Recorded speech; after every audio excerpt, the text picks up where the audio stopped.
Today's video is how to make a multi-strand bracelet. So a few quick tips up front is one, when you're using a toggle clasp, which is a bar and a ring clasp, you want to have some space between the toggle bar and where your beading ends. So I have about a 1/2 inch here of space, and I'm using two 6mm jump rings.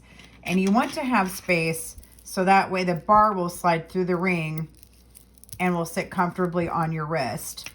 How I do the ring side is I have a jump ring with all of the beading attached and charms if you have them, and an additional jump ring connecting to the ring itself of the clasp, so the clasp will sit flat on your wrist. If you don't have a way to have this sit flat and it's on its side, the whole bracelet will want to roll over on your wrist, and you want it to lay flat on your wrist. So you want to have a jump ring with everything attached going this way, and then another one to the ring so it will help it lay flat on your wrist. The other thing is you want to have all strands the same length. Now, because the beads may vary in size, let me zoom in a little bit. Sometimes you might have a strand that's a hair, a couple millimeters longer than another one, but you want to keep them the same length as much as possible. So when it's on your wrist, they'll lay flat and right next to each other on the wrist. If you have a strand that's a little bit longer, you'll want it'll kind of want to escape off the wrist, or it will hang way down here while you have the other two up higher. So you want to have them tighten it as much as possible, laying across the wrist without it bunching. So let's get started. The first thing I do is determine how long I need everything. So if you have a thicker, chunkier bracelet, you're going to need to have more wire available and more room for a clasp. The larger, the thicker the bracelet will take more space of your wire, so you need to have more wire to work with to make it longer. If it's going to be a thinner bracelet, for example, like these beads are a little bit thinner than, let's say, this one. Or if you want to do a really skinny bracelet like this, for example, you don't need to have as much wire and as much room for your clasp. So to get started for multi-strand, I cut 3 pieces of wire the same length, and I do 9 inches, about 9 inches for a 7.5 inch bracelet. And you want to have 1 inch free on the end of your wire, so you have room to bend it over for your wire guards. You'll need to have some extra room to work with for your wire guard, your crimp, and your crimp cover. I have other tutorials on my YouTube channel on how to crimp if you'd like to watch those. So for multi-strand, you need to have room to bend over the end for your wire guard. That's about 1 inch right there, and you need to have 1 inch on each side for your clasp. So for this one, I have a wire guard started with my crimp and crimp cover. I'm going to bead, and then I'll repeat these steps on this end when I'm finished. So if I'm beading, like this bracelet, for example, this is a 7.5 to an 8 inch bracelet. I have about 1 inch right here just with the clasp and a couple jump rings. And on this end, I have about another 1/2 inch. So total, I have 2 inches set aside for this bracelet just to cover the clasp, jump rings, wire guards, and crimping. So that leaves me 5 inches, 5.5 inches in the center of bead work. So when you're determining what size you need, you just want to make sure to leave length on each end for your clasp. Let me get out my ruler, whoops. So you want to have enough room for your clasp at the end. And if you're not sure how much room you need, grab a clasp, and then that will help you determine. Like this one's a little bit larger. So let's say I want to use this one. That is 1 inch right there. So I'm going to lay out my wire, figure out how much bead room I need. I'm going to go to 7. This will be where I stop beading, and the remainder 1/2 inch will be enough for a jump ring or 2, my wire guard, and the clasp I'm going to use.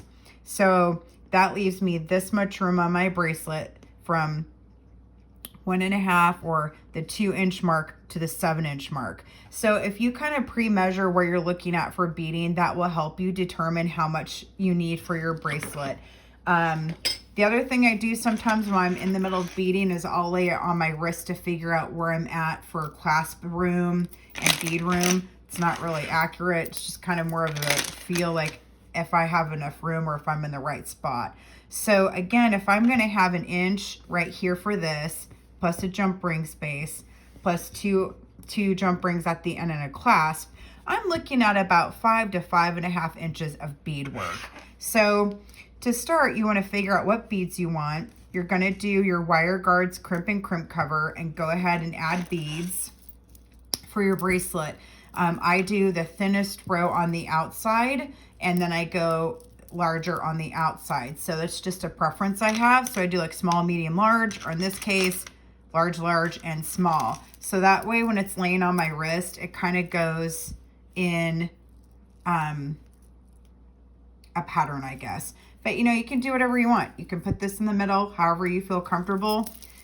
When you attach it to your jump ring together with your wire guards, this will tell you what pattern you're going to use. So how you put it on the jump ring is how it's going to lay on your wrist. So whichever sections you want to lay in a pattern, you want to make sure to attach it to your jump ring in that pattern, and then it will stay that way while you're wearing it. Another thing to go over is beading. So some beads do not sit well together, for example, a rondelle shape. When you're working with certain beads, you need to leave space on your wire, a small gap between the last bead and your crimp cover. This way the beads will be flexible and bend over your wrist in a curve. If they're too tight together, you'll have a stiff bracelet that wants to lock in and kind of push the beads together, and it will fight you bending over the wrist. And if that happens, your wire will snap and your bracelet will break. So with any type of bead work, you want to make sure that you have a small amount of wire that's available at the end for the bracelets to expand over as you're turning the bracelet over your wrist. So that way there's not too much pressure and the wire won't break. You don't want to have too much wire to where you have too large of a gap and then it's loose and the beadwork might come off. Or anytime you have too much exposed wire, it can get caught on something and snap, or get frayed too easily from like the constant movement of beads. So you don't want to have too much wire. You just want to have a nice little bit in between your jump ring and cover and everything else, so that way the bracelet can maneuver around your wrist and go up and down with your movements and have some flexibility without breaking. Now these are 6/0 Czech glass striped beads. They're an aged Picasso. These are for sale in my website. These are a little bit more temperamental when you put them together on a strand. You want to have more room so they'll rotate around a little bit more. Again, on your wire, before you end everything off with your crimping and whatnot. These need to have space to be flexible. They will jam up together pretty easily. So if you make a bracelet with these, you just want to have a little bit of space in between each bead so you have give for it to be flexible and kind of rotate around. So I have a strand here, and I'm going to go ahead and do one of these bracelets. I'm using some really beautiful mixed colors of Czech glass, and I'm doing a mixture of Rondell stones and faceted stones, like a Red Creek jasper. This is part of a chakra kit from Tejas Beads. It's really cool. It's a mixture of different color beads. Here, I have them in a baggie here. If you would like to do a mala, check those out. Really pretty. So for this one, I'm just going to do one strand to kind of demonstrate how I put it together. So I'm going to grab some miscellaneous beads here. And I'm using some African brass spacer beads. And my pattern on this one is the lapis. Then I'm going to use an Amazonite rondelle and a spacer bead and the Red Creek jasper and a spacer bead, and I'm going to use the Czech glass. This is called an Ishtar bead. I think it's a beautiful name for this pattern. And another spacer bead.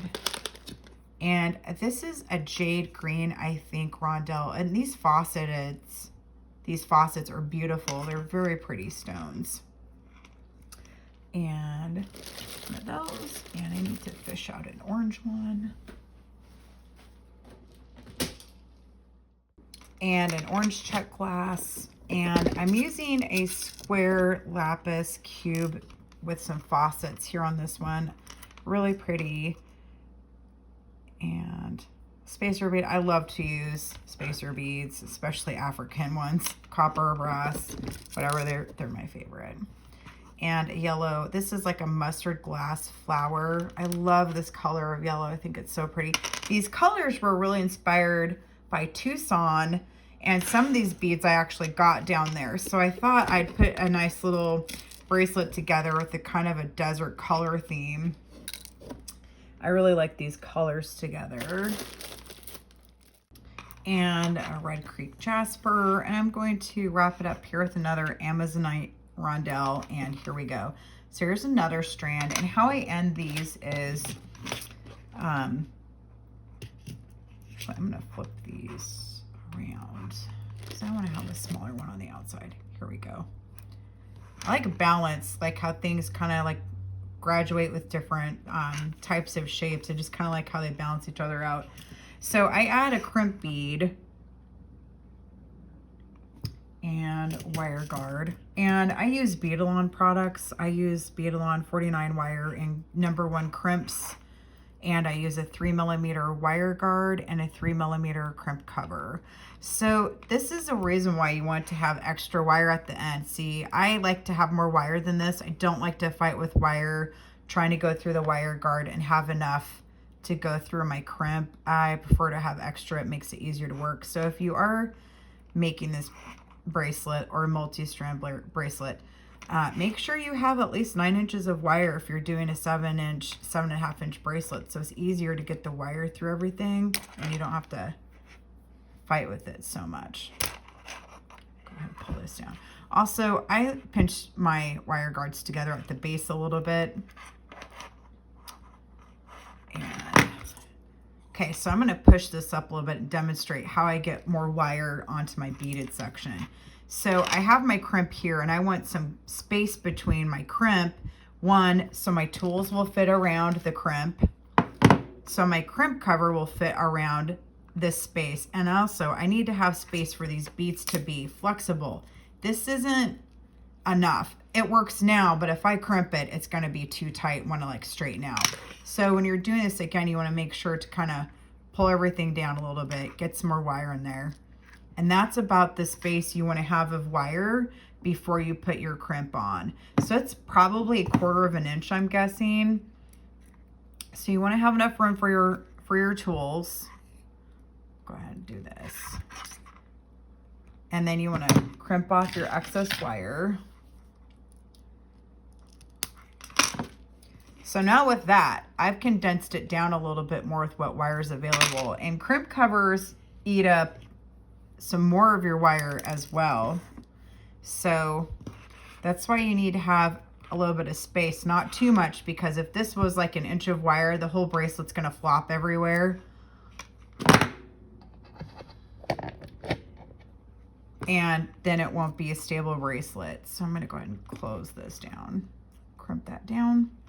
And there you go. So I just have a little bit of wire. So it's enough for my beads to be malleable on the wrist and bend around, and they won't be stiff, but it's not too much to where I have any gaps when it's bent. So when it bends, you want your beads to touch the ends as much as possible of those crimp covers and take up that space. So you have a little bit of wire gap if it's straight. Oops. If it's straight, but if it's rounded around your wrist, it's going to eat up that space without any exposed wire in between the beads. And that's the secret to making a multi-strand bracelet right there, is having enough wire so that it will work around your wrist, but it's not too tight. So again, here's the finished bracelet, and this kit is available in my store. If you have any questions, feel free to reach out. Thank you so much for hanging out with me today and for liking and subscribing to my videos. I really appreciate your support. And if you just like the bracelets, also available in my shop. And you can find me on Instagram, Facebook, Pinterest, and TikTok, and online at AndriaBieberDesigns.com. And you can email me at any time or message me on any of the social media platforms. Thank you so much and have a great evening.